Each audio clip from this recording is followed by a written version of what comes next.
So one thing I want to talk to you guys about today is it's kind of like a term I kind of made up. It's back building your success. So basically, it's going from where you want to be to the steps you need to take to get there. So say you want to, say if you want to lose 10 pounds and by the next, say, 60 days. So what you would do is say, okay, so 10 pounds, 60 days, that's 2 months. So I need to lose 5 pounds every single month.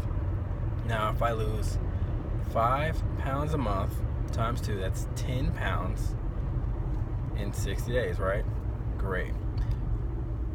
Break that down even further. So in 1 month, you need to lose 5 pounds. So every single week, you're going to need to lose basically 1 1/4 pounds. 1 week.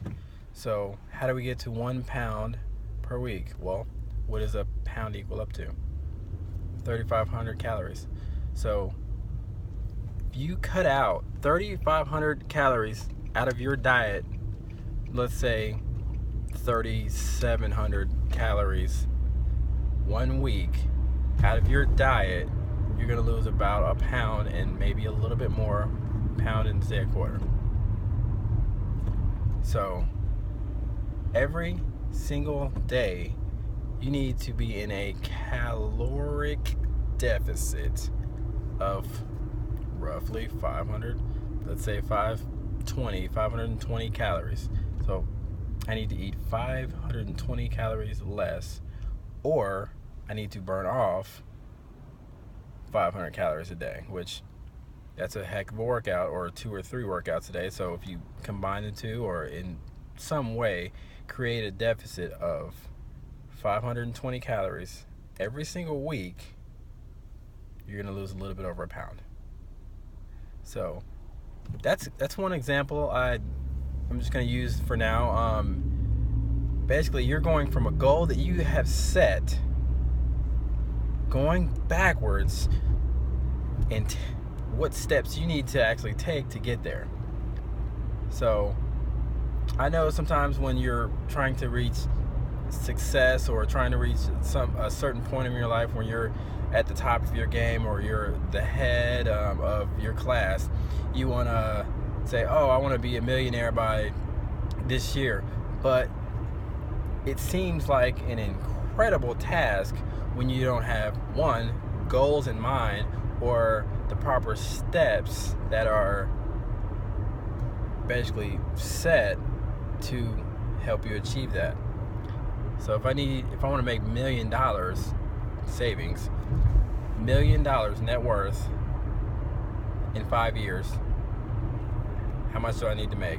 That's the kind of thing that it can be very overwhelming to some people, because it's a heck of a task to get to that point. But when you lay out those steps, say, step 1, today I'm going to start, and that's a must. Today is the day you need to start your journey.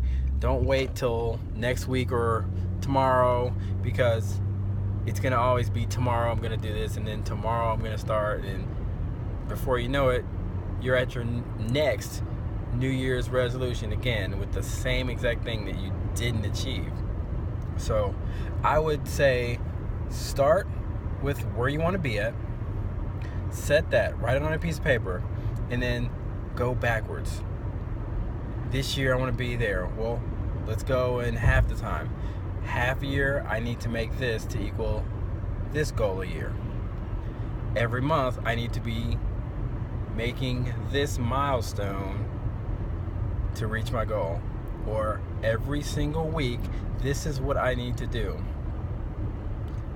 Say, example, a book.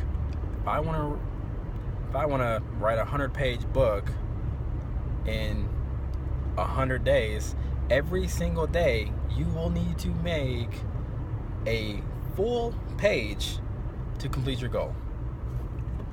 And that's a great way for goals to actually be man, you have to really set those goals. You have to write it down on paper. That way you can see it. Because if it's out of sight, typically it's out of mind, and you don't have that much effort that you put forth to it. So it just goes kind of in the back burn, and then you're procrastinating. Now you're like, oh, okay, well, I didn't reach it again. Now what's my next goal?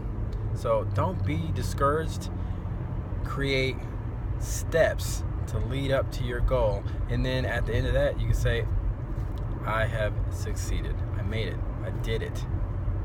All right, guys, thanks.